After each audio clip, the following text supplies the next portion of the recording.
आज आपण भगवान शंकरांच्या एका अशा रूपाबद्दल बोलणार आहोत जे खूप उग्र आहे, खूप शक्तिशाली आहे आणि त्यांना ओळखलं जातं पवित्र काशी नगरीचे रक्षक म्हणून. हो, आपण बोलतोय कालभैरवांबद्दल. हा जो मंत्र आहे तो पूर्णपणे भगवान कालभैरवांना समर्पित आहे. यात वर्णन आहे त्यांच्या अफाट शक्तीचं आणि काशीचे क्षेत्रपाळ म्हणजे तिथले रक्षक म्हणून त्यांची जी शाश्वत भूमिका आहे त्याचं. ही गोष्ट पुराणांमधली आहे. झालं असं की एकदा देवांमध्ये चर्चा सुरू झाली.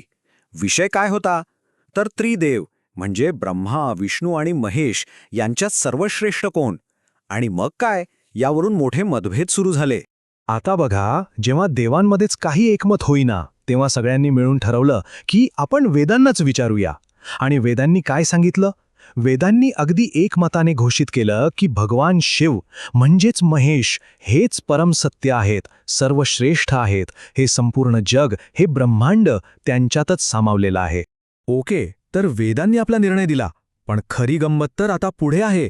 देवांनी यावर काय प्रतिक्रिया दिली बघा. भगवान विष्णूंनी तर हा निर्णय अगदी विनम्रपणे स्वीकारला, पण सृष्टीचे निर्माते ब्रह्मदेव ते काही या गोष्टीशी सहमत झाले नाहीत. त्यांना वाटलं मीच सर्वश्रेष्ठ आहे आणि ते अहंकाराने अक्षरशः भरून गेले. आणि त्यांचा हा अहंकार इतका वाढला की त्यांनी आपल्या 5व्या मुखातून भगवान शिवाचा अपमान करायला सुरुवात केली. आता हे जे 5वं मस्तक होतं ना, ते त्यांच्या अहंकाराचं प्रतीक होतं, त्यांच्या गर्वाचं प्रतीक होतं. आणि त्याच मुखानं त्यांनी शंकराच्या रूपाची, त्यांच्या गणांची चेष्टा केली. आणि हा एक खूप मोठा अपराध होता. आता साहजिकच ब्रह्मदेवाच्या या वागण्याचा, या शिवनिंदेचा परिणाम तर होणारच होता. आणि तो परिणाम खूपच गंभीर झाला. हा अपमान भगवान शंकरांना सहन झाला नाही आणि त्यांच्या मनात एक प्रचंड प्रलयंकारी क्रोध निर्माण झाला. हा काही साधासुधा राग नव्हता. तो इतका विनाशकारी होता, इतका भयंकर होता की अख्खं ब्रह्मांड तो सामावून घेऊ शकत नव्हतं. सगळी सृष्टी थरथर कापू लागली आणि याच महाभयंकर क्रोधातून एका शक्तिशाली अवताराचा जन्म होणार होता. तर मग ब्रह्मदेवाच्या त्या अहंकाराला शिक्षा द्यायची होती. त्यासाठी भगवान शंकरांनी काय केलं? त्यांनी आपल्या भुवयांच्या मधून एक अतिशय तेजस्वी, भयंकर आणि विशाल रूप प्रकट केलं.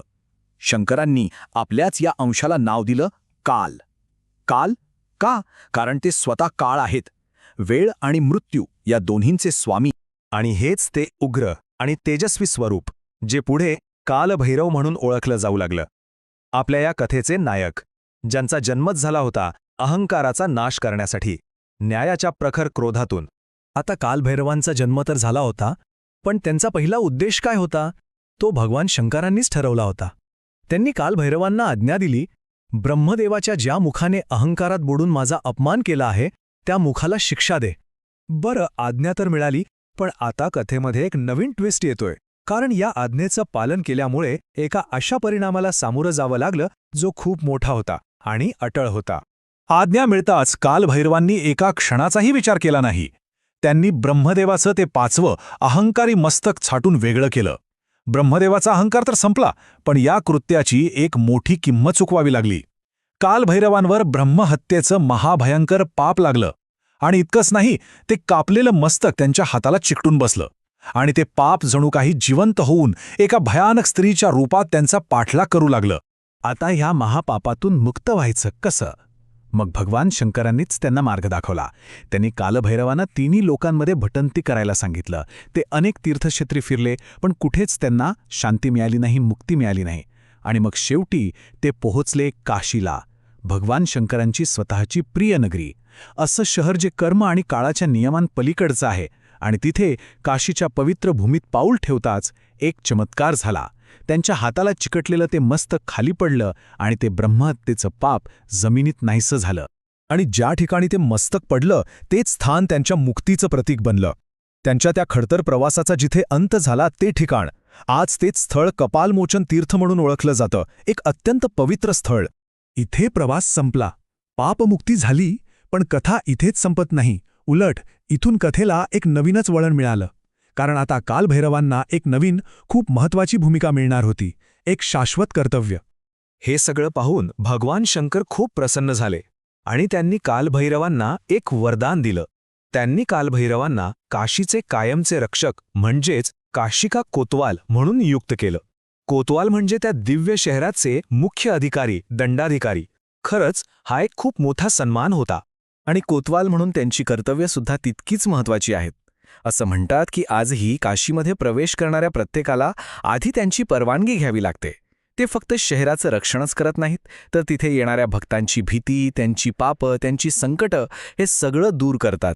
ते काशीतल्या धर्म आणि न्यायाचे रक्षक आहेत.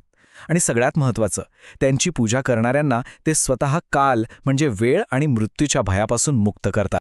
तर ही संपूर्ण कथा ऐकल्यावर एक प्रश्न नक्कीच मनात येतो.